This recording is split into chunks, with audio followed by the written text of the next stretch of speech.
vous avez tous en tête que le développement durable, que l'écologie n'est qu'une partie qui permet d'assurer un développement durable. Ça n'a rien à voir, parce que quand on parle d'écologie, souvent, c'est un repoussoir.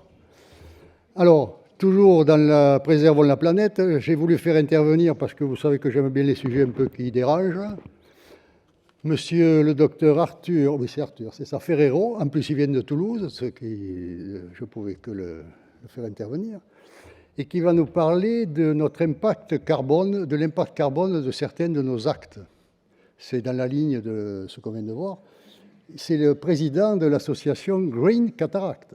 Vous avez tout compris. Tu as la parole. Attends. Voilà. Bonjour à tous. Merci beaucoup. Merci, Dr Tarbin, pour l'invitation. Je suis très heureux et très honoré de pouvoir parler aujourd'hui du SNOF.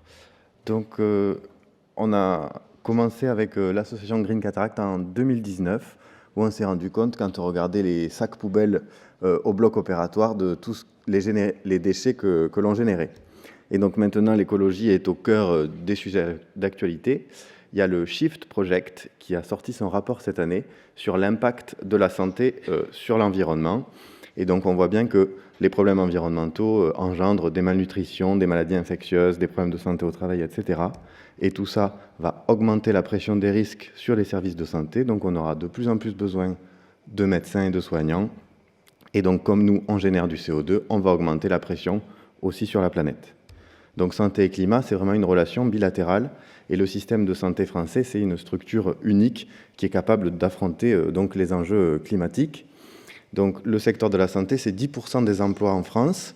Et donc nous, on a vraiment un rôle d'ambassadeur, on a un devoir d'exemplarité. Et puis les patients nous font confiance, etc.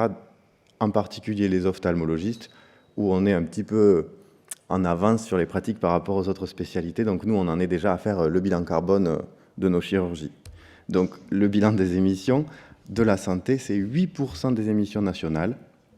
Donc c'est beaucoup, c'est autant que l'aviation et le transport maritime à l'échelle de la planète. Donc la santé, en fait, pollue, mais c'est pour la bonne cause. Donc la première chose à faire, quand on veut s'intéresser à ça, c'est de faire le bilan carbone de nos activités. Donc nous, on a réalisé le bilan carbone de la chirurgie de la cataracte quand j'étais à l'hôpital Cochin. Et donc on a trouvé qu'une chirurgie de la cataracte, c'était 80 kg de CO2. Et donc, sur ces 80 kg de CO2, ça représente à peu près 800 km en voiture. Donc nous, on émet en 10 minutes. Sur ces 80 kg de CO2, il y a à peu près 75% ou 80% qui est lié aux industriels. Donc ce n'est pas de leur faute, c'est juste qu'ils nous aident à travailler. Mais en tout cas, c'est eux qui peuvent surtout agir. Donc bien sûr, c'est le docteur Zaluski qui est vraiment le leader sur ça, puisque lui avait fait le premier bilan en 2012. Donc j'imagine qu'à l'époque, vraiment, c'est le premier au monde qui a fait le bilan carbone de la cataracte. Et après, il y a eu d'autres bilans qui ont été faits. Donc, par exemple, en Inde, c'est 6 kg de CO2 pour une chirurgie, quand nous, c'est 80. Et ils ont 250 grammes de déchets, quand nous, on a 3 kg. Ils opèrent aussi 93 personnes dans la journée. Nous, on en opérait 12. Donc, on voit voilà, les facteurs qui rentrent en compte. L'année dernière, on a fait l'enquête Green Cataract. On a eu 140 participants répartis sur toute la France. L'âge moyen des sondés était de 41 ans et on avait 3% d'internes. On a vu que globalement, tout le monde était plutôt d'accord que le changement climatique était un problème, les gens se sentaient sensibles à la cause environnementale, mais que 1 sur 2 avait lu, entendu ou écouté une communication ou un article qui mettait en relation la santé et l'environnement. Et 92% pensent qu'on peut limiter notre impact en ajustant nos pratiques. Mais alors, qu'est-ce qu'on peut faire ? Donc c'est la stratégie des 5 R, réduire, réutiliser, recycler, repenser et rechercher. Donc réduire, c'est du bon sens, en fait, c'est limiter le gaspillage. Par exemple, réduire les suremballages, réduire les notices. Donc ça, on est vraiment en lien avec les industriels pour qui aussi jouent le jeu. Par exemple, là, vous voyez, il y a la notice d'un implant. Je ne sais pas si quelqu'un d'entre vous a déjà lu la notice d'un implant de cataracte. Et les laboratoires Alcon l'ont retiré maintenant de leur emballage et ça a diminué donc de 50% le poids total. Un implant pèse 1 gramme et en moyenne, les emballages d'implants, c'est entre 120 et 150 grammes de papier.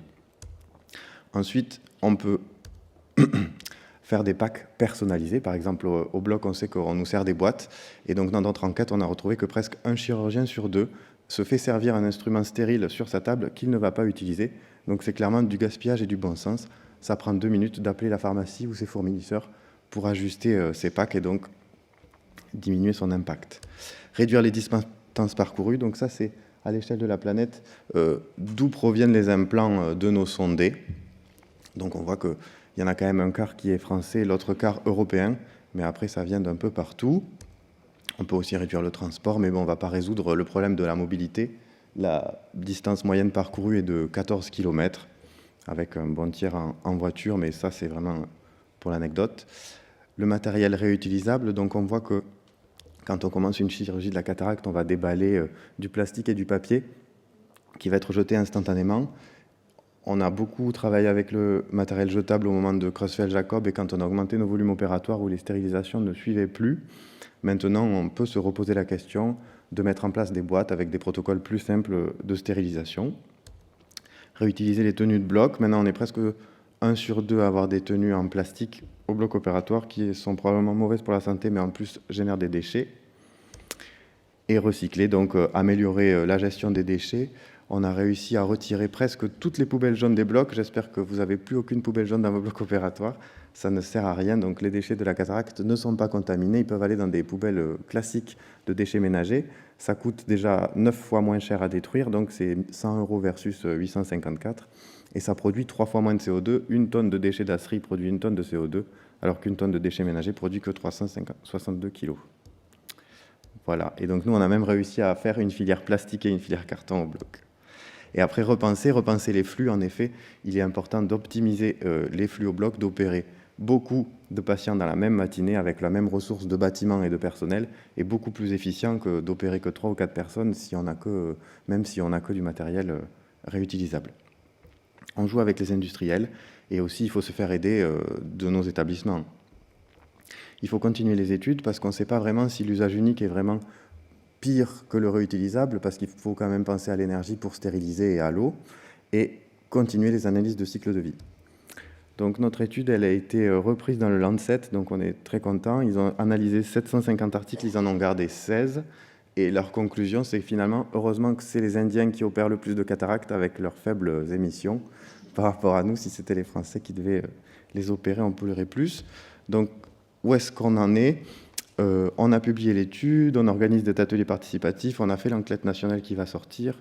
Et donc maintenant, avec la SAPHIR, il y a un comité de développement durable qui, eux, ont plus de poids avec les industriels pour leur faire participer à tout ça, puisque c'est vraiment eux qui vont pouvoir nous aider. C'est une nouvelle considération en chirurgie qui sert de modèle à toutes les autres spécialités. Donc voilà, 80 kg de CO2 en 10 minutes. Et donc c'est vraiment la cataracte, la chirurgie la plus faite en France et donc dans le monde, qui doit servir d'exemple, pas que pour les ophtalmos. On a aussi sorti les IVT, le bilan carbone des IVT, et il y a le docteur Gabin Momal aussi qui est en train de le publier. Donc vraiment, c'est un sujet assez intéressant et qui n'est pas du tout punitif pour nous, chirurgiens ou ophtalmos, mais plutôt logique et du bon sens pour limiter le gaspillage et optimiser nos pratiques. Voilà, je vous remercie beaucoup.